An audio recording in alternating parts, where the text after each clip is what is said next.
अस्सलाम वालेकुम दोस्तों, आप लोग जानते हैं कि गवर्नर हाउस के अंदर फ्री आईटी कोर्स का आगाज़ हो चुका है और रजिस्ट्रेशन स्टार्ट हो चुकी है। जो कोर्स लाखों में करवाया जाता है वही कोर्स आप लोग मुफ्त में गवर्नर हाउस से सीखें और मेरे बताए हुए तरीके से अभी अपने मोबाइल से ऑनलाइन अप्लाई करें।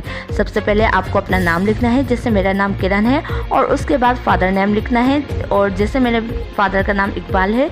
इसके बाद आपको अपना ईमेल जो है वो एड्रेस लिखना है, और इसके बाद आपको NIC नंबर अपना जो है वो डालना होगा, और उसके बाद आपको अपना मोबाइल नंबर लिखना है, और इसके बाद आपको अपने शहर का नाम जहाँ से आप बिलोंग रखते हैं तो वो लिखेंगे। आप लोग पूरे सिंध से भी आप लोग अप्लाई कर सकते हैं। इसके बाद आपको अपनी डेट ऑफ बर्थ लिखनी है, और उसके बाद आपको अपना जेंडर सेलेक्ट करना है, यानी कि आप मेल हैं या फीमेल, तो उसको सिलेक्ट करना है। और उसके बाद अपनी तालीम जो है वो सिलेक्ट करनी है, चाहे आप मैट्रिक पास हों, इंटर पास हों या फिर ग्रेजुएट हों।